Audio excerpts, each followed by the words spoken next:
Hey, what's up, Flip Fam? Welcome sa bahay natin. Tara, pasok kayo.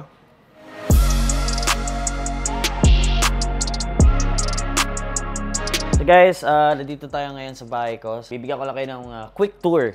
So basically, most of our stuff are from our home. Yung iba naman customized. So this is the living area. We made it super simple lang. And then on this side,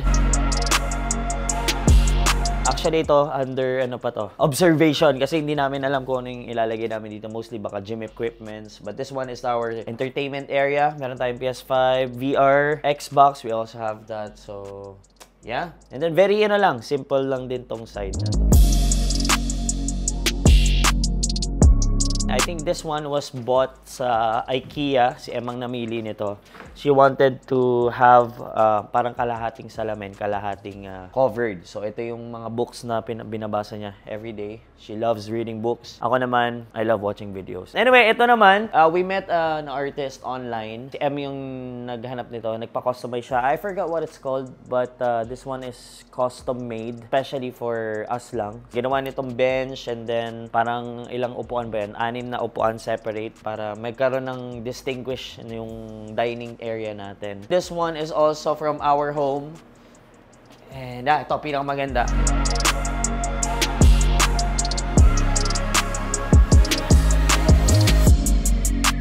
Actually, ito yung isa sa mga tinatambayan ko ngayon because of the stuff that we have here. This is our kitchen area. Ito yung indoor namin. Meron din kaming dirty kitchen. Actually, itong Sanremo, binili ko to for the business. Pero ngayon, ginagamit ko muna siya sa bahay. So, gumagawa ko ng mga latte, mocha frap. So, mas nakakatipid tayo. Kompleto tayo sa gamit dyan. May grinder tayo. Yung mga stuff na kailangan natin pag gagawa tayo ng mga coffee.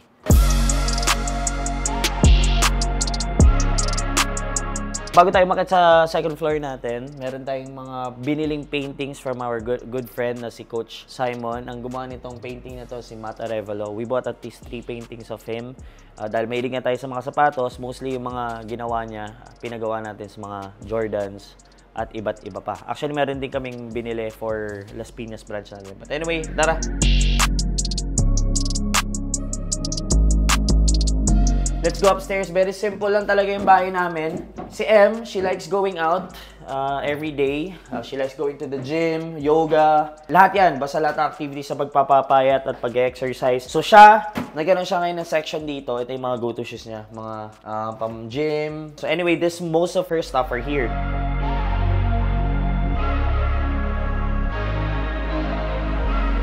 And also, syempre, hindi lang naman kami yung laging nandito. Mostly meron kami mga guests. So meron tayong 2 kwarto for guest room. Dito yan.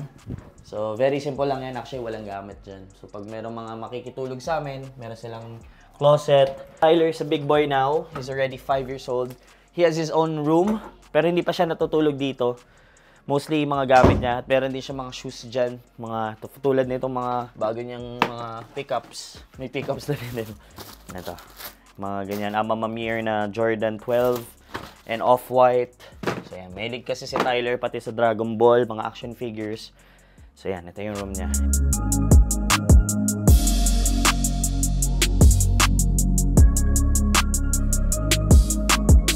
Okay, because I'm the type of guy, I want everything in one place. Siyempre, yung sapatos, isa sa mga treasures natin yan ngayon. So dito niyo makikita lahat ng may init sa mata. Okay? Ba't ako dito na dito dapat ako tumingin. Tara, pasok tayo.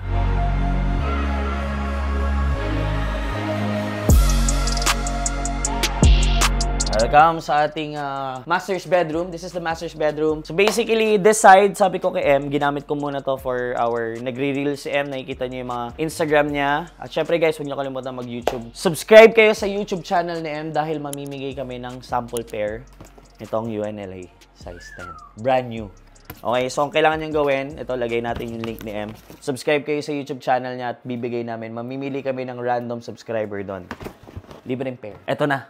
Okay, this is my working area. Dito ako naggagawa ng mga reaction videos, nagsasagot ng mga inquiries, and mostly of some of my social media. So as you can see, meron tayong mga personal pairs dito. Meron tayong Jordan 1 Low Dior. This one is used already. But I'm planning to sell that one also. And then meron tayong mga Kobe's. Travis Scott, you know, hindi pwedeng mawala yan dyan. Tapos meron tayong brand new na Travis Scott OG Mocha colorway. Hindi ko to ginamit, never. So So this one is brand new. Nakikita na nagkakaroon tayo ng mga personal hoarding natin, no? So basically, last night, actually, matagal na tong ibang pairs, pero iba nabebenta na, tapos binibili ko lang din ng bago. Meron tayong mga ganitong hoarding na mga Hobbies, Halo, Unions na set. Meron din tayong Travis Scott na high. Yan, mga 10.5. Meron tayong tatlong kinuwang Dior. Size 8, size 10, at 10.5. All brand new. This one is available na. So, ilalagay na rin natin to soon sa store natin. Pinapataas lang natin kasi guys, bare months na. So, lahat ng sapatos ngayon, pataas. Ito.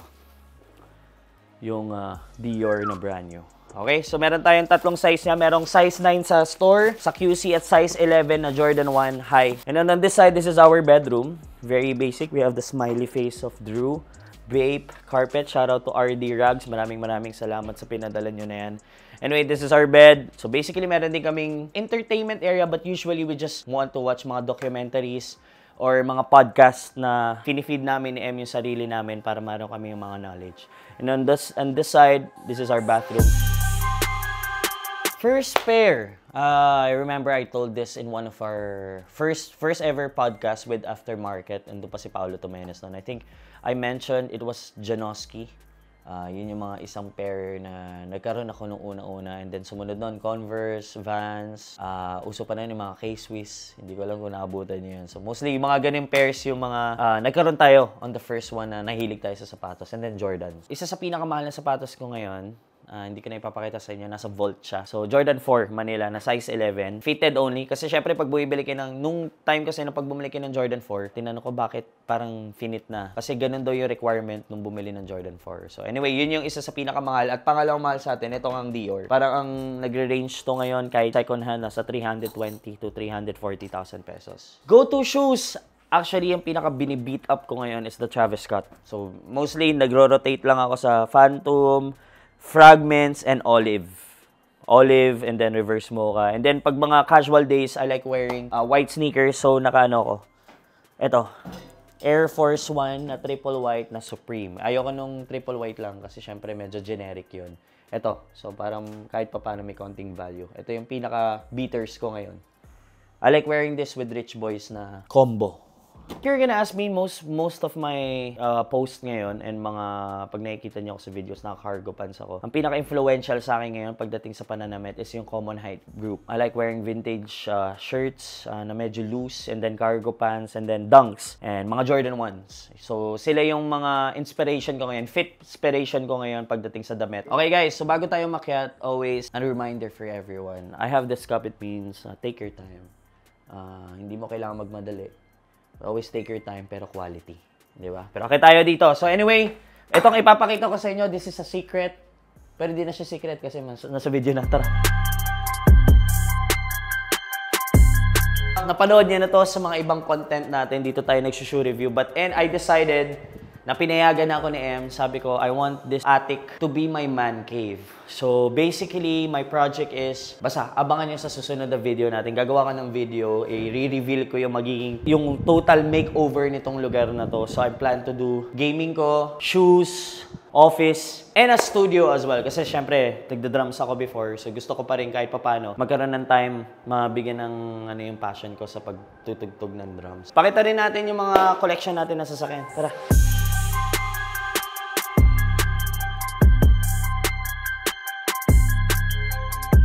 So anyway, this is some of our collection, but also it's also a business because I know for a long time hindi ko naman to gagawin personal. Gagawin natin dito, iba-buy and sell din natin. So meron pa rin tayong left na mga units dito. We have the FJ Cruiser. That one is selling for 2.150 million, and then we just got this Mustang actually. Kaka-post ko lang nito. This is 5.0 GT. I think we're selling this one for 3.1 million. So ayan yung mga collection na sasakyan natin, and then mostly yung mga pang ginagamit lang natin sa personal talaga. We were doing this content as I mentioned to our media group kasi some of them nakita rin naman nila kung paano tayo nagsimula.